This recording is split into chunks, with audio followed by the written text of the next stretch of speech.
Assalamualaikum warahmatullahi ta'ala wabarakatuh. A'udzubillahi minasyaitonir rajim. Bismillahirrahmanirrahim. Alhamdulillahi rabbil alamin. Wal 'aqibatu lil muttaqin wa la 'udwana illa 'alal zalimin. Allahumma shalli 'ala sayyidina Muhammad wa 'ala alihi wa ashabihi wa man da'a bi da'watihi wa sanna bi sunnatihi wa jahada jihadahu ila yaumiddin. Rabbi shrah li sadri wa yassir li amri wahlul 'uqdatam min lisani yafqahu qawli. Rabbana zidna 'ilma warzuqna fahma. Rabbi yassir wa ta'sir ya karim. La haula wa la quwwata illa billahil aliyyil azim. Yang diberikan tuan imam, tuan-tuan yang dirahmati Allah Subhanahu wa taala. Alhamdulillah, izinkan saya pada malam ini untuk bersama dengan tuan-tuan kita memanfaatkan waktu di antara maghrib dan isya ini untuk bersama kita tengok kitab yang telah disusun oleh Amirul Mu'min fil Hadis Al-Imam Al-Bukhari, kitab yang bernama Al-Adabul Mufrad. InsyaAllah tuan-tuan, pada malam ni kita sampai pada hadis berkenaan bab yang ke-238.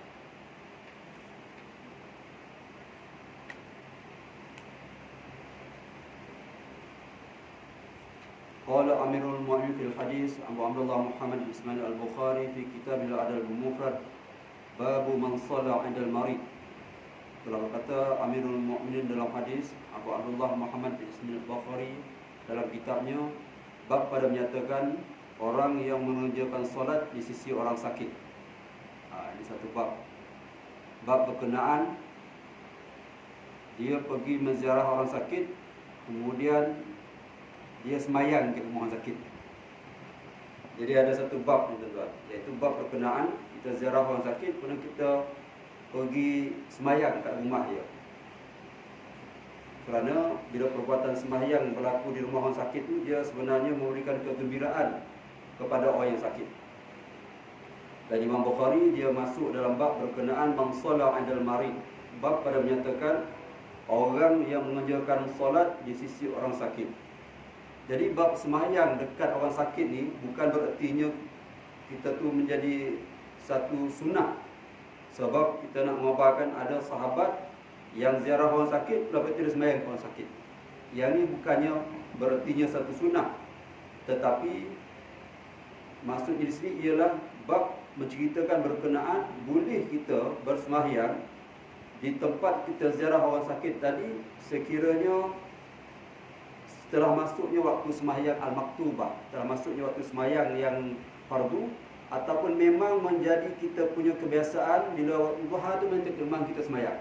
Tapi dah sembahyang, jadi boleh begitu. Sebab kerana apa? Kerana ada di kalangan sahabat yang melakukan begitu. Kerana bila kita sembahyang dekat orang sakit ni, kalau kita lihat tuan-tuan, dia akan memberikan kegembiraan lah. Saju hati dia ni kan. Dah lama dia tak dapat sembahyang. Ada kawan-kawan datang masuk waktu duha semayang. Tapi jangan sengaja-ngaja pula. Pagi kan dekat-dekat waktu duha kan tu semayang tempat dia kan. Buat tarikh saja datang ke sini, aku nak nampak semayang. Nak nampak semayang dia orang sakit. Di sini kalau sekiranya kita jalan kemudian sampai rumah dia dah masuk waktu.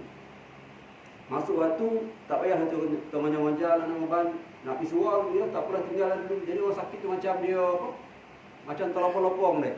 Datang sekejap dah pergi dah. Jadi sembayanglah di situ dulu sekejap.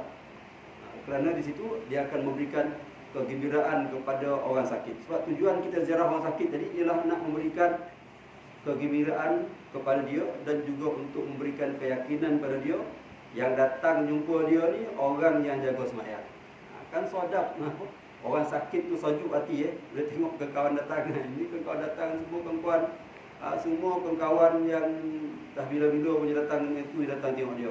Kawan yang semayang ni tak pergi tengok dia. Jadi di sini kisah berkenaan babu man shalla 'indal marid, bab pada menyatakan orang yang mengerjakan sembahyang di sisi orang yang sakit.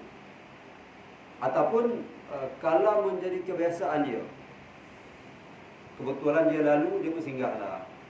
Kemudian masuk waktu duha, maka dia pun kata Mana arah kiblat nak topang sembahyang. Tapi jangan pula sampaikan menyusahkan orang sakit tu pula. Kuih pula arahan kita mana bilik air dan bilik air itu banyak pempos dia. Dah kita kuih lah, nak ngomihan pula nak togahan kita ambil wudu. Jadi maksudnya di sini orang yang menziarah ni dia dah dalam keadaan wudu dah. Dia dah dalam keadaan wudu. Sebab tu dia boleh bersembahyang di sisi orang yang sakit. Jadi taklah minta air kan. Jadi hadis ini hadatsana Abdullah bin Muhammad qala hadatsana Sufyan an Amr an Atha qala ada bin Umar. Hadis ini daripada Atha katanya Ibnu Umar telah menziarahi. Ibnu Umar telah menziarahi. Menziarahi siapa? Safwan. Ibnu Umar telah menziarahi Safwan ataupun Ibnu Safwan yang sedang sakit. Jadi bila Ibnu Umar ni siapa tuan-tuan? Ibnu Umar ni adalah sahabat Rasul sallallahu alaihi wasallam. Abdullah bin Umar. Abdullah bin Umar. Jadi bila dia ziarah, fahadaratis shalah, maka masuk waktu untuk sembahyang. Masuk waktu sembahyang ni ialah sembahyang maktubah, masuk waktu sembahyang fardu. Janganlah nogahan nak tengok orang sakit langsung lah tak sembahyang. Dia lah tak sembahyang sama orang sakit pula. Orang sakit tu sakit ni kau nak sihat, bila sembahyang dulu. Nak nogahan sembahyang dulu. Masuk waktu sembahyang. Bila masuk waktu sembahyang tadi, fasalla bihim Ibnu Umar rak'atain. Maka fasalla bihim Ibnu Umar rak'atain. Maka Ibnu Umar pun sembahyang di sisi mereka 2 rakaat. Jadi maksudnya Ibnu Umar pergi ziarah rumah orang sakit, Ibnu Safwan, dan ada orang lain lagi. Ada orang lain lagi di sisi orang sakit tadi. Maka Ibnu Umar pun sembahyang. Sembahyang 2 rakaat. Bila dah sembahyang 2 rakaat, maka Ibnu Umar kata, Inna safr. Ibnu Umar kata, sesungguhnya kami ni orang-orang yang bermusafir. Jadi Ibnu Umar dia pergi ziarah orang sakit. Maksudnya perjalanan dia ziarah orang sakit ni jauh. Ataupun sebenarnya dia singgah sebentar dalam laluannya untuk menziarahi orang sakit dalam musafir dia. Mungkin dalam musafir haji dan sebagainya. Jadi Ibnu Umar bila sembahyang 2 rakaat, maka dia ceritakan pada orang, aku ni sembahyang 2 rakaat ni bukan sembahyang sunat, tapi sembahyang maktubah. Aku sembahyang 2 rakaat sebab aku ni sembahyang bermusafir. Aku bermusafir. Jadi di sini tuan-tuan menyatakan bahawa dia apabila seorang ulama ataupun orang yang ada kedudukan, dia buat satu perkara yang lain daripada orang lain, dia kena jelaskan. Kalau tidak dia menjadi satu fitnah ataupun menjadi satu ikutan pada orang lain. Faham pula, oh kalau macam ni pergi ziarah orang sakit, kita pakai sembahyang 2 rakaat dekat dia kan. Jadi macam satu kita mengatakan itu macam satu sunnah pula. Sunnah di kalangan sunnah yang dilakukan oleh para sahabat. Tidak, sebab itu Ibnu Umar katakan inna safr. Dia kata kami orang yang musafirun, orang yang bermusafir, kerana untuk mengelakkan kekeliruan. Kemudian kalau kita lihat dalam hadis ini Imam Bukhari nak cerita pada kita bahawa tentang bab kitab berkenaan dengan bila orang sakit ni memang kita kena ziarah. Utamanya kalau kita dah kelanjuan balik kampung tu kan, orang sakit pergilah singgah sekejap. Macam itulah. Tak dengan badan dia balik je ni, tak ada rumah dah jadi rumah ni pukul 3. Kalau kerja cepet tak nak balik ke Soban. Pergilah singgah sekejap, mana salah kan? Singgah sekejap, cik apa khabar? Bagi RM1, tak ada RM1, bagi RM2. Nak selamat lagi dah masuklah sampul, tak tahu RM2. Macam tu juga kan, bagilah apa yang ada orang siap sikit dalam dompet tu kan. Kita bagi sikit pada orang sakit tadi. Jadi ini kalau kita lihat yang dilakukan oleh Ibnu Umar. Cumanya kita tak jumpa pula tuan-tuan bahawa sahabat ni bawa kuah ke, bawa kuih ke kan, bawa duit.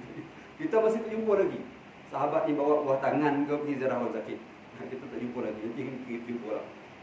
Jadi di sini dia pergi sembahyang pada sisi orang sakit, yang mungkin boleh kita sebutkan tadi tuan-tuan, bahawa bila kita ziarah orang sakit ni, di antara perkaranya kita memberikan kekuatan kepada dia. Kita memberikan kekuatan kepada dia, dan dia mungkin ada kaitan dengan tajuk yang sebelum tadi, iaitu kita berbicara berburak tempat orang sakit. Jadi kita bincang ni, berburak dengan tempat orang sakit. Tapi dia cakap tadi solat maktubah saja. Ya, solat. Sebab tu dia kata inna safrun, kami bermusafir. Maktubah tu solat Sembahyang fardu. Sembahyang fardu lah. Sembahyang fardu. Cumanya di sini dia ada kaitan dengan hadis sebelum ni. Saya tak pasti. Yang ni kita dah bincang. Hadis berkenaan kita berburak tempat orang sakit. Dah bincang hadis ni. Ingat ni tak? Belum dia. Sebelum kita bincang berkenaan Sa'ad bin Abi Waqqas kan. Sampai situ lah.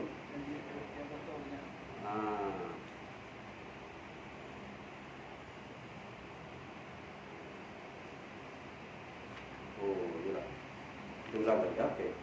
Kemudian terus tuan-tuan kita ambil etih balik berkenaan dengan qala rahimahullah bab fadli iyadatil marid. Kalau berkata rahimahullah, bab pada menyatakan kelebihan menziarahi orang sakit. Hadatsana Musa bin Ismail qala hadatsana Abdul Wahid qala hadatsana Asim an Abi Qilabah an Abi Ash'ath al-San'ani an Abi Asma qala man ada akhahu kana fi khurfatil jannah. Sesiapa yang menziarahi saudaranya, rakannya, kana fi khurfatil jannah, maka sesungguhnya dia berada di dalam kebun syurga. Khurfah, dia berada di dalam kebun syurga. Kehebatan orang yang menziarahi orang yang sakit. Qultu li Abi Qilabah, maka aku berkata kepada Abi Qilabah, ma khurfatul jannah, apakah dia khurfatul jannah ni apa? Qala janaha, maka Abi Qilabah menyatakan bahawa khurfatul jannah tadi maksudnya ialah buah-buahnya. Buah-buah, dia berada di buah-buah syurga. Qultu li Abi Qilabah an man haddathahu Abu Asma qala an Thauban an Rasul sallallahu alaihi wasallam. Aku tanya lagi Abi Qilabah, daripada siapa engkau ambil ni? Kata daripada Abu Asma, daripada sahabat radhiyallahu anhu. Jadi nak cerita sini tuan-tuan berkenaan dengan kelebihan menziarahi orang sakit.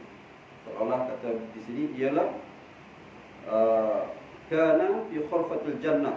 Dia berada di dalam kebun syurga. Ziarah orang sakit.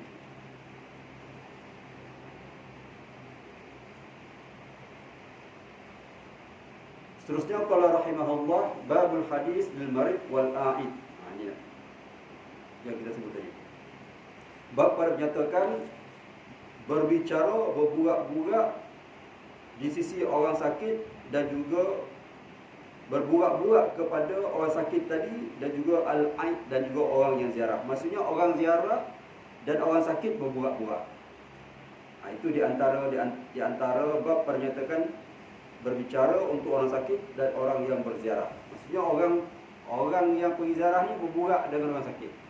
Orang sakit pun membalih pula burak-burak dia. Jadi burak-burak ni tuan-tuan, dia tengok balik. Kalau sakit yang demam-demam ni jangan burak-burak. Sakit perut ke, ceponing ke kan, sakit gigi ke, janganlah burak-burak. Contohlah kita, sakit perut ke. Tapi kalau sakit yang patah-patah ni, biasanya dia sihat, cuma dia patah je. Itu biasanya kita dapat berbuat dengan dia. Tapi kalau sakit-sakit lain ni, tengoklah sakit dia mana untuk kita berbuat dengan dia. Sebab berbuat ni pada orang sakit ni, dia yang sebenarnya ada faedah dia. Sebab kadang-kadang orang sakit ni dia tak payah bercerita. Tak payah bercerita. Dia tak ada tempat nak cerita. Kita pergi kadang tu orang rumah dia jauh, anak dia jauh sebagainya. Kemudian dia duduk kat hospital. Jadi bila kita pergi dia burak-burak sikit tu, adalah tempat dia bercerita. Kawan bercerita. Jadi di sini kalau kita lihat, sahabat pun juga dia berburak-burak, dia bertanya khabar. Kalau kita ziarah dia orang alim, kita tanya tentang ilmu dia. Kalau kita tu orang alim menziarahi orang yang biasa, kita berbicara tentang ilmu kita. Ha. Ha. Kalau dia orang alim, minta dia nasihatkan kita. Apa nasihat dia kita?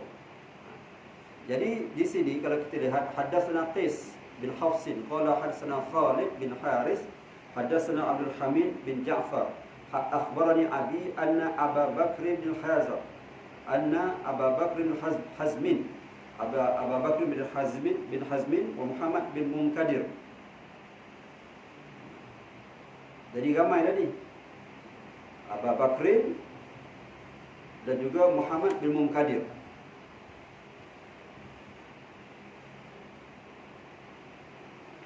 Jadi dua orang yang ceritakan Abu Bakr, Muhammad bin Munkadir. Jadi dua orang ni bersama apa? Finnasi min ahli masjid. Di kalangan manusia ramai mereka tu di kalangan daripada ahli masjid. Maksudnya orang masjid ni dia pakat-pakat pergi ziarah orang sakit. Macam itulah cerita kan. Orang masjid ni dia pakat-pakat pergi ziarah orang sakit, orang surau lah. Sesekali orang surau ni sekali pergilah ziarah kan. Ziarah orang surau ni tunggu tahlil dia. Kita sampai rumah dia tak ada tahlil kata sampai dah. Sekali kita pergi ziarah apa ni? Orang surau datang kan. Apa saja tanya khabar kan. Baliklah kita kan. Jadi di sini finnasi min ahli masjid apa ni Abu Bakr bin Hazmi, Muhammad bin Munkadir dan juga finnasi min ahli masjid dan juga di kalangan manusia ataupun di kalangan ramai manusia ataupun beberapa orang daripada manusia daripada orang-orang masjid. Masjid apa ini? Dia ziarah siapa? Adu Amr bin al-Hakam. Dia menziarahi Umar bin Hakam bin Rafi' al-Ansari. Dia menziarahi Umar bin Hakam bin Rafi' al-Ansari. Dia ziarahi Umar bin Hakam. Umar bin Hakam ni siapa dia? Umar bin Hakam ni seorang yang alim. Menziarahi orang yang alim. Jadi bila ziarah orang alim ni, maka dia kata qalu. Maka ramai-ramai ni tanya, ya Abu Hafsin. Dia kata, wahai Abi Hafsin, hadisna. Wahai Abi Hafsin, kau ceritalah sesuatu kepada kami. Ceritalah sesuatu kepada kami. Sebab biasanya kadang-kadang orang alim ni, masa dia pagi biasa, kita susah nak jumpa dia kan. Kita nak cerita-cerita, nak tanya peribadi ni kena susah. Tapi bila dia sakit ni, orang tak ramai lah. Kita dengan dia je. Masa tu dia minta, dia jumpa Abu Hafsin ni, dia kata, ceritakan, nasihatkan kami. Tentang apa? Tentang apa yang dia dengar daripada baginda sallallahu alaihi wasallam. Hadisna. Cerita kepada kami hadis baginda sallallahu alaihi wasallam. Jadi Abu Hakam dia kata, qala, maka Abu Hakam dia kata, sami'tu Jabir bin Abdullah. Maka dia kata, aku dengar Jabir bin Abdullah. Siapa dia Jabir bin Abdullah?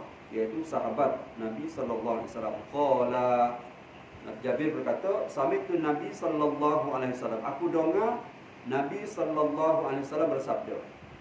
Aku dengar Nabi sallallahu alaihi wasallam bersabda, man ada maridha, sesiapa yang menziarahi orang sakit, khada fir rahmah, maka dia tenggelam, sedang tenggelam di dalam rahmat Allah Subhanahu wa taala. Siapa yang menziarahi orang sakit, khada, tenggelam ataupun dia sedang mengharum, dia sedang beronang. Dia sedang beronang dalam rahmat Allah Ta'ala. Berjalan kita ke orang sakit tu, masa tu rahmat Allah masa tu sedang mengharum kita, kita sedang berada di dalam rahmat Allah Subhanahu wa taala.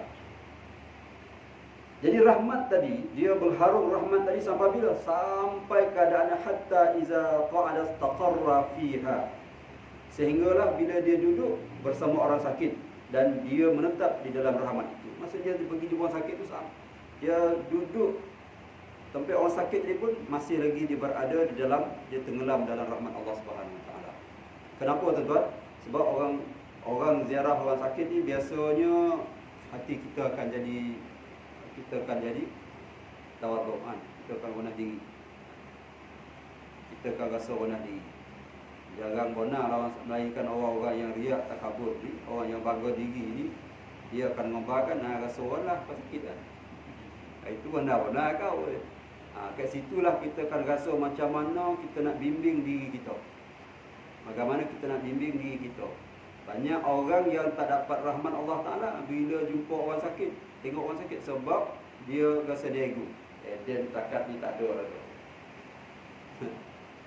Setakat domam tu tak ada dah. Yang kepanjang rumah ni tak ada hal lah. Tak nak jatuh tu. Dia sekali jatuh. Tengok.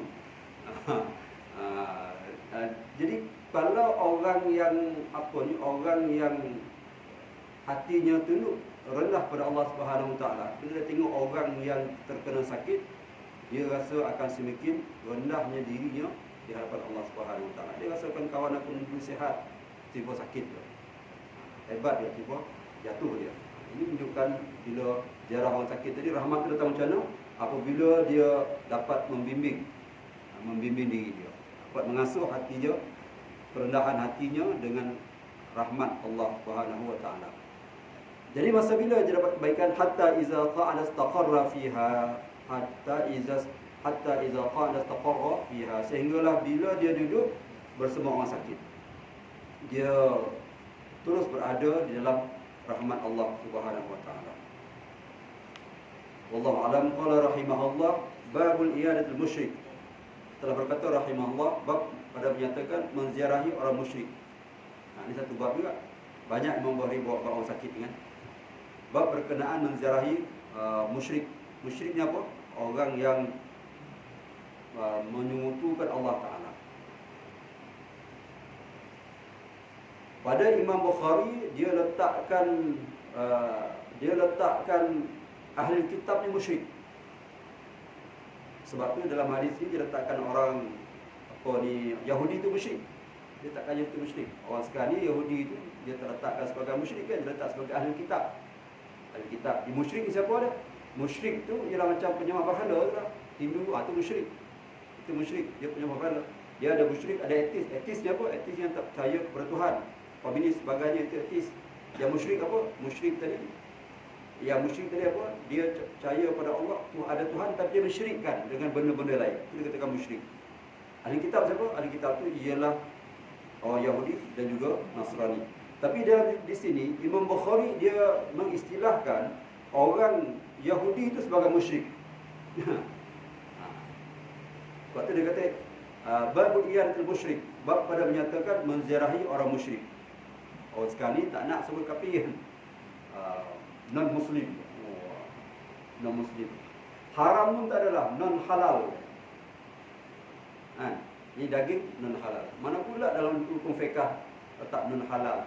Fiqah halal haram, non-halal non-muslim, non-halal. Jangan panggil belum muslim lagi, nanti dia marah. Babul iyadatul musyrik, bab pada menyatakan menziarahi musyrik. Tuan-tuan, dalam hadis ini Imam Bukhari dia bawakan kisah baginda sallallahu alaihi wasallam, hadis daripada Sulaiman bin Harb qala hadatsana Hammad bin Zaid an Thabit an Anas. Hadis daripada Anas. Anas ni siapa tuan-tuan yang biasa kita dengar, iaitu seorang sahabat yang menjadi pembantu baginda sallallahu alaihi wasallam. Anas ni seorang yang cerdik, yang bijak, yang dia ni sebelum Rasulullah cakap dia dah faham. Dia sebelum Rasulullah cakap dia dah faham. Dia ni kalau nak cerita berkenaan kehidupan rumah tangga Rasulullah ni, kita tengoklah kenyataan hadis yang dibawakan oleh Anas bin Malik. Jadi Anas menceritakan anna gulaman minal yahud kana yakhdumun nabi sallallahu alaihi wasallam. Dia menceritakan bahawa adalah gulam, seorang budak. Dia gulam ni budak lagi lah. Seorang budak, gulam minal yahud. Seorang budak yang belum balik, gulam. Seorang budak yang belum balik. Gulam ni. Jadi gulam dia apa dia? Daripada orang Yahudi, kana yakhdumul Nabi sallallahu alaihi wasallam. Iaitu seorang budak yang merupakan pembantu, yang merupakan yang biasa berkhidmat dengan Nabi sallallahu alaihi wasallam. Jadi Nabi ni ada ambil budak Yahudi kerja dengan dia. Ambil orang, anak orang Yahudi kerja dengan dia. Tapi anak lah, bukan orang Yahudi tu, anak. Sebab anak, sebab budak ni, budak kan, boleh suruh-suruh, belum balik lagi. Boleh tertampui, boleh lah suruh boleh kicap. Dah tu lah kan. Tapi boleh kicap. Dia pilih boleh kicap. Pergi ambil air. Satulah. Jadi nak katanya Nabi SAW ini dengan orang Yahudi kat Madinah tu, hubungan dia baik. Kalau tak baik, macam mana pula dia boleh ajak anak air kerja dengan dia? Kita ada apa? Dulu ada kan kalau kampung. Anak-anak orang Islam ni kerja dengan kita. Jadi Rasulullah ni, orang Yahudi ni boleh beri anak dia kerja dengan baginda sallallahu alaihi wasallam. Jadi itu handai. Handai Nabi ni. Kita tak bagi dah, kau jangan bagi di rumah ni tu. Tak ada dah. Dia bukan acik itu tak satu dengan abang. Rumah hai kau jangan bagi. Macam tu kan. Kau jangan bagi rumah dia. Dia akan kotak rumah acik itu kan. Kalau dia bagi apa, bagi kuih, jangan ambil kuih dia. Sebab acik acik tu tak satu dengan abah. Itu bukan geng abah. Tapi Nabi ni, orang Yahudi ni dia apanya? Dia hebatnya baginda SAW hubungan dia dengan Yahudi tadi sehingga kan dia boleh dibenarkan oleh ayah dia, anak dia berkhidmat dengan baginda SAW. Jadi satu hari budak tu sakit. Famarito, lalu sakitlah budak tadi. Jadi bila sakit di rumahnya, budak tu sakit di rumah budak tersebutlah. Maka fa'atahu Nabi sallallahu alaihi wasallam ya'uduhu. Maka Nabi sallallahu alaihi wasallam datang pada dia menziarahi dia. Ini di antara skill tuan. Nabi datang menziarahi budak yang sakit tadi. Jadi budak tadi bernama Abdul Qudus.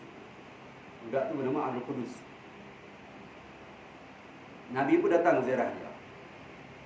Hebat kan tuan? Maksudnya kalaulah kita ni kojo dengan gajo, tiba-tiba kita sakit, gajah datang rumah kita, harusnya hakim kita masuk dalam sebuah bar. Datang dah bawa ni, tuanku datang pula, dia tu kerja tuanku. Datang deh, tengok kita. Ini Nabi datang, bukan jago Negeri Sembilan. Jago tu semuanya tanah harap pun dia jago, dunia ni dia jago kan. Nabi ziarah dia, ya amaduhu. Jadi bila ziarah, Nabi bukan saja ziarah, maka faqa'ada inda ra'si. Nabi ziarah dia, lalu Nabi SAW duduk di sisi kepala. Duduk di tepi kepala. Jadi maksudnya ayah dia duduk sebelah kepala kiri, anaknya Rasulullah datang duduk sebelah kepala sebelah kanan. Jadi sakit bona lah ni. Terbaring bona. Mengobarkan melempeng lah. Lempeng bona lah. Faqa'ada inda ra'si. Nabi SAW duduk di sisi kepala dia. Jadi ini tentu di antara adab kita ziarah orang sakit, duduk di sisi kepala dia. Sebagai penghormatan pada dia. Sebab bila duduk si kepala ni, kalau dia sakit bona kan, kalau kita tanya apa khabar, sihat. Dia bisik je. Ni kalau kita duduk ujung, apa khabar? Payah dia cakap. Kat situ pun dah susah dia. Payah orang sakit tu. Jadi kita memuliakan dia, duduk apa khabar? Sihat entah ya? Sihat. Alhamdulillah. Sakit pun apa khabar? Alhamdulillah. Ada lagu sikit. Yang keduanya, bila kita duduk sisi kepalanya, dia akan menunjukkan simpati kita kepada dia. Duduk sisi kepala, menunjukkan simpati kita kepada dia. Sebab kepala ni yang ada segala-galanya kan. Segala semua ni nak bercakap, nak apa semua ada di kepala ni. Dan duduk di kepala ni tuan ialah di antara sunnah Nabi SAW. Nanti mudah kita letakkan tangan kita di dahi dia.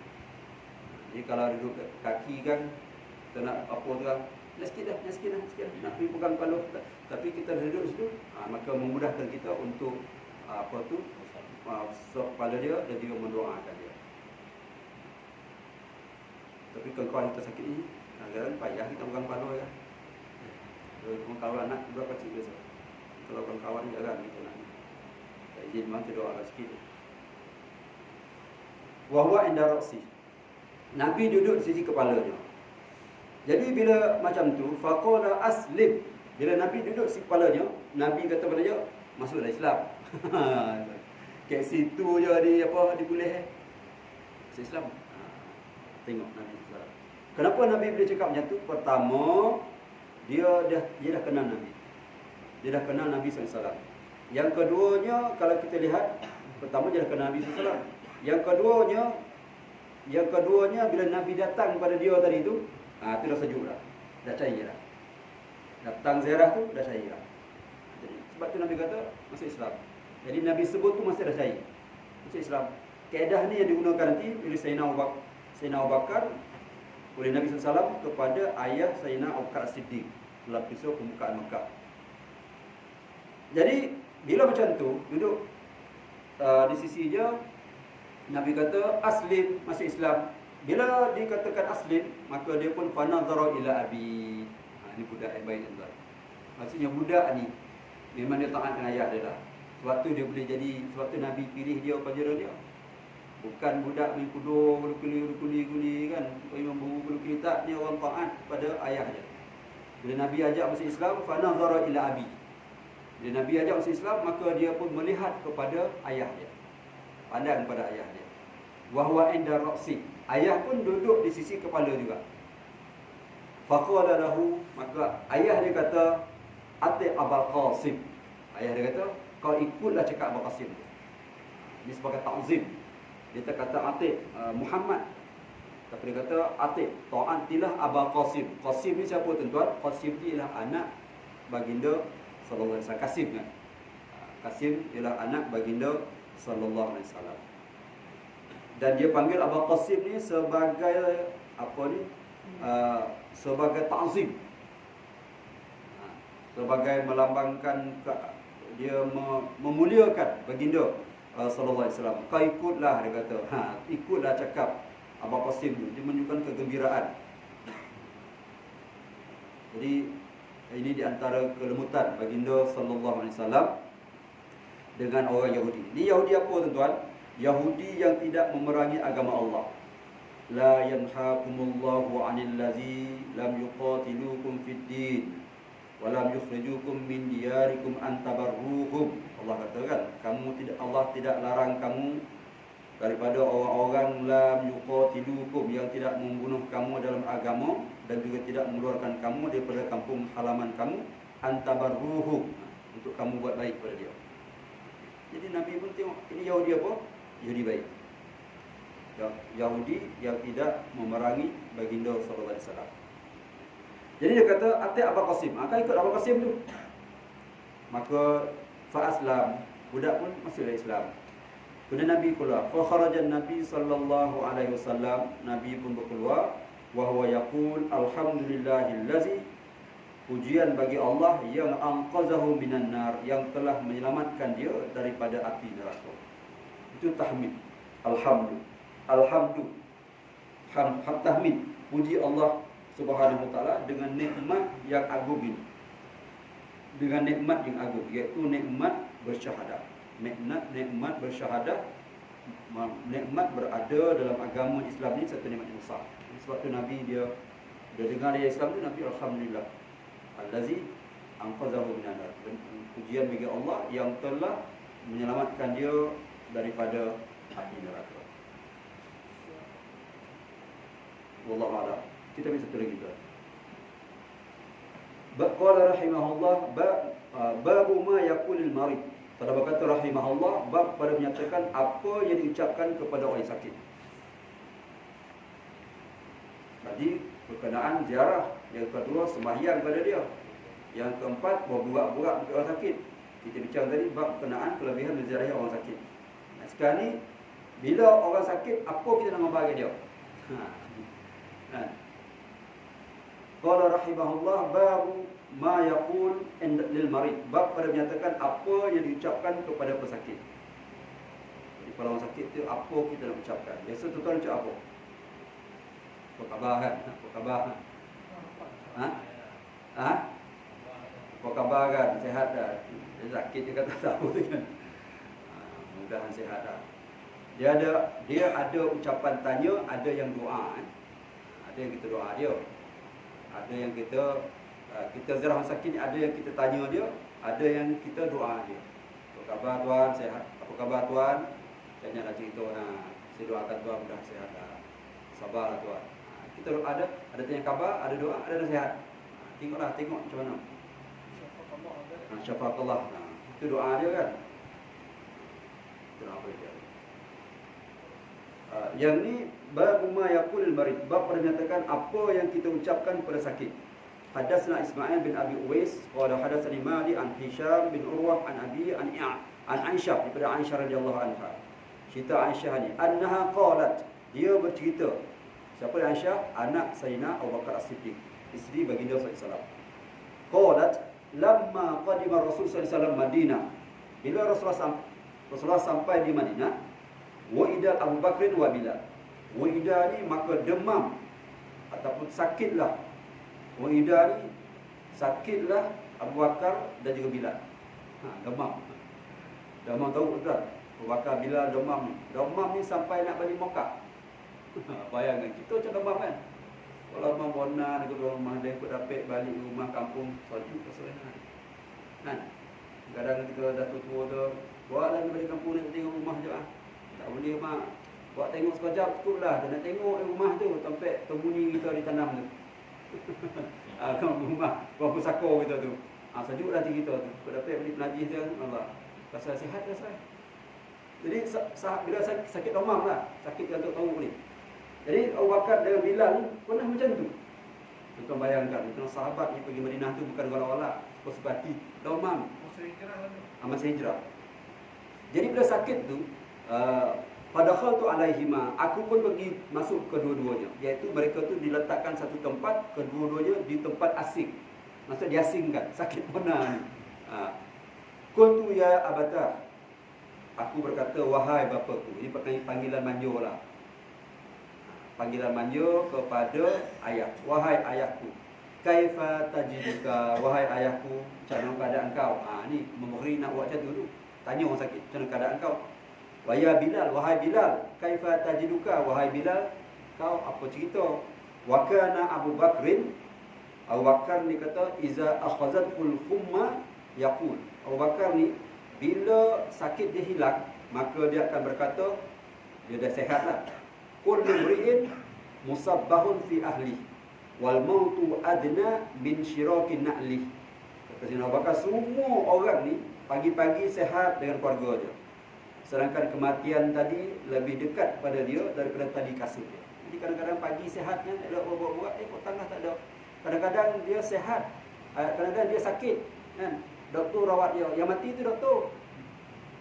Yang sihat tu dia. Dia dah lama sakit dah bertahun-tahun. Kita sihat, tiba-tiba dia tak mati-mati, kita tak mati dulu. Itu dua kata kan. Allah kata kullu mri'in musabbahun fi ahli. Semua orang ni waktu pagi semua dia seronok dalam keluarga dia. Wal mautu adna min syirakin na'li. Terangkan kematian tadi sangat dekat dengan tali kasut dia sendiri. Yang nak ngobarkan dan sihat insya-Allah tak ada apa orang. Tapi jangan kadang kawan-kawan kita yang sakit tu nanti lebih panjang umur daripada kita ni. Orang sakit ni di rumah ya. Lepas sihat sekian. Banyakkan yang ngobah ni orang yang jaga orang sakit. Ramai orang jaga orang sakit dia ngobah dulu. Orang sakit sah. Itu Sayyidina Abu Bakar. Wa kana Bilal ni iza uqli'a anhu. Sayyidina Bilal ni pula bila hilang sakit pada dia, yang tahu ni, yarfa'u aqiratuhu. Maka dia angkat suara dia. Bilal ni bila hilang sakit dia, demam tu dah apa? Dah hilang sikit, kita ambil 3 minit lagi ya. Dah hilang sikit, Bilal dia kata apa? Ni Sayyidina Bilal. Dia kata ala laita sya'ri hal abitanna lailatan biwadin wa hawli izkhirun wa jalilu. Bilal kata ala laita syi'ri. Bilal kata alangkah untungnya, alangkah dia kata jikalau aku tahu, ala laita syi'ri, jikalau aku tahu, hal abitaina lailatan, adakah aku ni boleh untuk bermalam biwadin, di satu tempat, iaitu di Mekah lah. Wadi ni di Mekah. Wa hauli izdakharu wa jalilu, sekitar aku ada pokok-pokok Izdikhar dan jalil. Izdikhar dan jalil ni satu pokok yang wangi. Ada kat Mekah banyak. Jadi bila kata alangkah untungnya dia sekat, bila sihat tu dia tengok Mekah. Mungkin aku dapat tidur sekitar tu bersama tu keliling aku ada pokok yang ada ditanam di Mekah. Dan aku dapat di sana menikmati waktu pergi Mekah dan juga bukit-bukit di kota Mekah. Maka Aisyah mengadu pada Rasulullah SAW. Aisyah mengadu pada baginda SAW. Jadi bila macam tu Aisyah mengadu, maka Rasulullah kata Allahumma habib ilaina Madinah. Ya Allah, jadikan kami ni sahabat yang hijrah ni kasih pada Madinah. Kahub binal Makkah atau asyad. Seperti mana kami kasih pada Mekah ataupun yang lebih lagi. Wasahha dan sehat kelahnya. Wabarik lana dan berkatilah kami fi saiha pada gantangnya dan pada cupak dan gantamnya. Wangkul hummaha dan pindahkanlah demam ini faj'alha bil juhfa. Pindahkanlah demam ini ke Juhfah. Jadi sebab itu tuan-tuan sehingga kini kajian orang Saudi membuatkan bahawa demam Madinah itu dipindahkan ke Juhfah. Kenapa? Sebab di Juhfah tu banyak orang kafir masa tu yang memerangi Islam. Dan sekarang ni kajian yang dia buat, kalau orang demam pergi minum air kat Juhfah tu dia tak sihat. Ini di antara mukjizat baginda sallallahu. Air Juhfah tu dia tak boleh jadi ubek. Maksudnya kita kau bawa nak ubek ambil air pergi masjid kan. Kecuali air pergi Juhfah. Dia tak jadi ubek. Sebab itu demam tu selalu pindahkan ke sana. Jadi apa yang nak dicerita itu ialah bila orang sakit apa yang kita nak tanya pada dia. Dan sakit ni tuan-tuan, sahabat pergi Madinah tu bukan senang-senang tapi susah payahan. Sakit demam sampai kita mengobatkan dia ingat-ingat ke pengalaman dia. Sampai Nabi doakan supaya mereka lupalah Madinah, lupalah Mekah kan. Sayang katanya bagi. Doa para sahabat dari Tuhan ajmain. Wallahu a'lam tuan. Aku lupa li hadza, astagfirullahaladzim. Assalamualaikum warahmatullahi wabarakatuh. Syarah. Lagi ada wigi.